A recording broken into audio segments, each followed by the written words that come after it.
What's up, ladies and gentlemen? It's Saturday morning, and today we got two cars going out. We have a Silverado Z71 LTZ Crew Cab Silverado, and we have the 2023 Chevrolet Corvette C8 Z51. Beautiful color, beautiful car. The customer is so ecstatic about being able to buy and drive this car. It literally makes our job just that much greater. It's like the appreciation for the car and for what this car is and what it can do means so much more than anything else. And he appreciates that. And I want to tell you a story about why I appreciate that as well.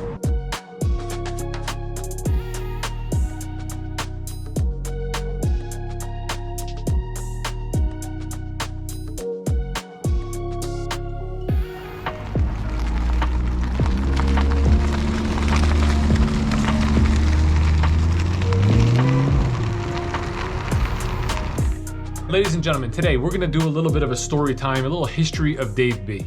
So I started selling cars, specifically Chevrolets, in 2004 at a particular dealership. The dealership ended up closing like 8 months later. That's when I came here. Now, it wasn't Schumacher Chevrolet back then. It was a dealership called Wigder Chevrolet. It looked a little different. And as you can see in these photos here, it was a smaller showroom. It had like that blue canopy style that was very popular, probably in like the 80s and 90s. We had some cars lined up. We had some balloons up. This was a Saturday morning. And on Saturdays, we would always line all the cars up on the entry and kind of make a display from the road. So when you're coming down the street, you really saw a lot of cars on display, more than you would see during the normal work week. I also have a photo here that I took to actually make a holiday card that I mailed out to all my clients. And you can see I have a couple of Corvettes out there covered in snow. And the Corvettes were always the cars we put on display. And part of the reason why I got into the auto industry was I was in sales already in banking, and banking wasn't necessarily the most exciting career path. You know, the bank I worked for ended up getting bought out. We all got laid off. For me, it was sort of bittersweet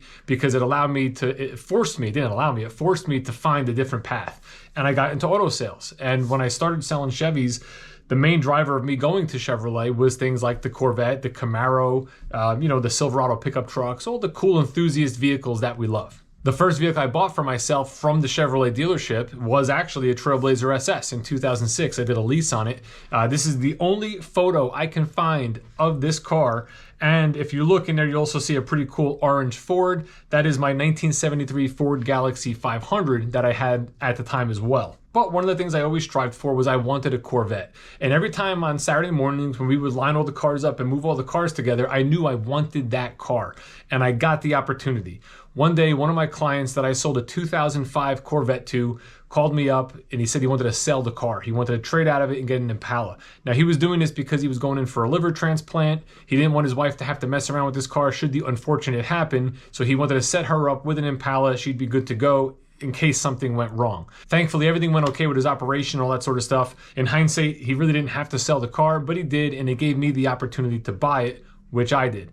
And I gotta tell you, I loved every minute of this car. It was the first car I ever owned that was a manual transmission. I still remember driving down the road, being like a mile from the dealership, getting to the circle, driving in traffic, stick shift, shifting gears, thinking, what did I do? Why did I buy this thing?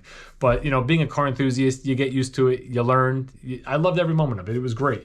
And then one day, about a year later, I was sitting at work here at the dealership. My good buddy Matty Oz here calls me up on his phone. He's only 3 desks away. And he said, hey, Dave, we had that orange 2007 out front that has 0%. You should totally trade your car in and get that one. And I did just that. I literally did the math, looked at the numbers, said, this makes sense to me. So I bought this Atomic Orange 2007 3LT Z51 loaded up car, still a stick shift. I drove it home that day. Now, I also had a Cavalier that was like my daily driver. So when I got home, as you can see here, I had the silver one and I had the orange one. So for one point in time, for one day, I owned 2 Corvettes, which was awesome. And on a Monday morning, I brought the silver one back because that car was traded in. Now, the differences between the 05 and the 07 were pretty minimal. I remember the 2007 had a smaller steering wheel. They made some updates, I believe, to the transmission or the differential, something like that. It was 2 years newer. It was 0%. It was full warranty. So the numbers all made sense. And I'm gonna go through the numbers a little bit later. But that car, I thoroughly enjoyed literally every moment of that car. The amount of memories I have in that car they're priceless.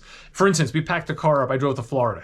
So here we are. We're driving down to Florida to go to Disney. I'm driving in like North Carolina, somewhere around there. A red Corvette C6 is coming past me. I look over, it's a guy and his kid. They kind of wave. We wave at them. He goes in front. He has Jersey plates too. He's from New Jersey. He's got firefighter plates. So we're cranking down the highway together down 95 for pretty long time until he gets off an exit. They kind of wave, I beep, I keep going. Funny enough, we stopped later on for lunch off the highway, have lunch, take a little break from the drive, hop back on the road, and sure enough, we meet up again. And we're probably somewhere in like either South Carolina or Georgia at that point. It wasn't only him, it was 2 other Corvettes with him with North Carolina plates. So now the 4 of us are like caravanning down all the way to Florida. I followed these guys almost all the way to Daytona. And it was funny at times, these guys were driving like 95 plus miles an hour. The roads were empty, it was safe for what we were doing. But at points in time, I was in my mind thinking, I'm gonna get pulled over. Like, I don't wanna get a speeding ticket on my way down here, so let me back off a little bit. Again, memories that you can't put a price on. Another trip I took was to the Corvette Museum to do the museum and the factory tour. Me and my best friend went. Cool experience driving down there and seeing that. If you own a Corvette, I highly recommend you do it. You really appreciate the car that much more when you see all the work and the effort that goes into it. It was really, really great, a really great factory tour. This is my buddy here, Christian, driving the car, which is great because he's not that familiar with driving manual transmissions. I drove the first half, right? So we're driving down in the morning. We leave like 2 in the morning, whatever it was. We stopped for breakfast. Once we stopped for breakfast, I said, listen, hop in, you drive it for a while. You hop on the highway, no big deal. Once you get into gear, you're good. Well, sure enough, we get into gear.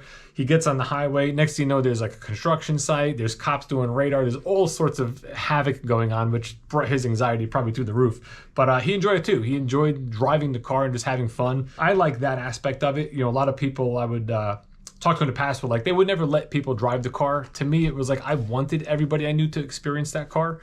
So it was a fun time. Again, going to the factory tour, the museum, highly recommend you guys doing that if you're into Corvettes or if you have one, especially. Another road trip I took was from New Jersey to South Dakota to go to the Black Hills area, Custer, South Dakota, Mount Rushmore, Crystal Caves, like all the sort of stuff out there. Phenomenal trip. We drove through to Chicago, stayed in Chicago a couple of days, and then drove out to South Dakota. Look at the amount of bugs and dirt that were on this car when we got there. It was awesome. It was so cool to experience, again, just the open road in this car. Out in South Dakota, we rented a cabin. I had to drive on dirt roads to get there. Like, not worried about the car, just worried about the experience, the fun we were having. And that's just 3 of like the highlighted road trips. I mean, all the other fun I had with this car in the amount of time that I had it. I think I put like 40 to 45,000 miles on the car, something like that, while I owned it. It was an absolute blast. And one thing I never thought about while on all those experiences and enjoying the car was what I actually paid for the car. So in April of 2007, I bought the silver Corvette. I paid $38,500 for that car. I think it had like 4,000 miles on it, a little over 4,000 miles. Plus tax, plus motor vehicle, whatever. I did put $10,000 down. I financed the balance. I was paying $613 per month on a 5-year loan. Back then, I don't know if this was a good, my credit has always been good, so I don't know if this is a good rate or not, but back then in 2007, I was paying 6.34%. I'm assuming the store probably made a couple dollars on that, which is okay. Again, you know, I knew what the payment was, I put money down, and I wanted the car. Now, when I went to the silver one, which was only a year later on April 22nd of 08, so 12 months later, I decided to trade the silver one in. Did I say silver before? Buy the orange one? And buy the orange one, that car was $47,499. So I paid, call it $47,500 for that car. My trade was worth $32,500. So a year later, it was about $6,000 less than what I paid for it. Now I went to a 0% finance for 5 years versus the 6.34. So my payment went up a little bit. However, the way I saw it, I was getting a brand new car, brand new warranty, 0 miles, better color, newer, for 0%, which sort of offset the difference of what I was paying for the other car because I had the interest rate. My payment on this one went up to $690 though, $690 for 5 years, which again, I never thought about when driving the car. Like paying the payment and all that sort of stuff was never an issue in my mind when I was enjoying that vehicle. Fast forward to November of 2011, I decided to trade in the Corvette. I needed a more mainstream car, so I bought a Chevy Cruze. I still owed $6,800 on the car because I was paying extra, so I was paying that car down. The trade value at that point in time was $25,000, and I took $5,000 in cash. So long story short, I financed only $6,300 on the Chevy Cruze for 3 years. The payment was $184. I think I paid that car off in like 2 years. But you know, again, was those good values? Was it a good trade value for the time? Was it a good purchase price on the original used one? Like, all of that is irrelevant. If you want something, you could always make more money. Go out and enjoy what you want. I kind of just got a loss for words there as I was recording, but like what my point is if you're looking to buy something like a Corvette, right? So there's so many people that can buy this car. Now, it doesn't matter whether you're paying $10,000 over MSRP, whether you're paying MSRP, or whether you're paying under MSRP. Like if you're focusing on the deal and the money, you're not going to experience life, right? So in the last video, I talked about how we did put a market adjustment on this car for $10,000 over. Like, I get it. A lot of people don't want to pay that. They don't want to give the dealer that profit. But then really, is it worth it? Like, if you really want it and you could afford it, like, don't do it if you can't afford it. But if you can, it's only money. You can make more. Like, you'll make money in life, you'll lose money in life. What you really have to focus on is the experiences and the times that you have with whatever you're interested in, whether it be a car, whether it be travel, whether it be whatever. It could be anything. You know, if you can, don't focus just on the money. Focus on the fact that you're gonna have experiences that are priceless.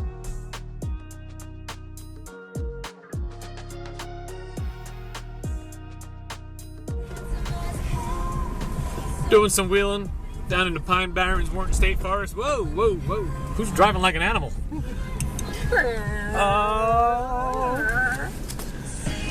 On the edge of her seat, excited, 10 and 2. Perfect positioning on the wheel for the sand roads of Wharton State Forest. Nice times.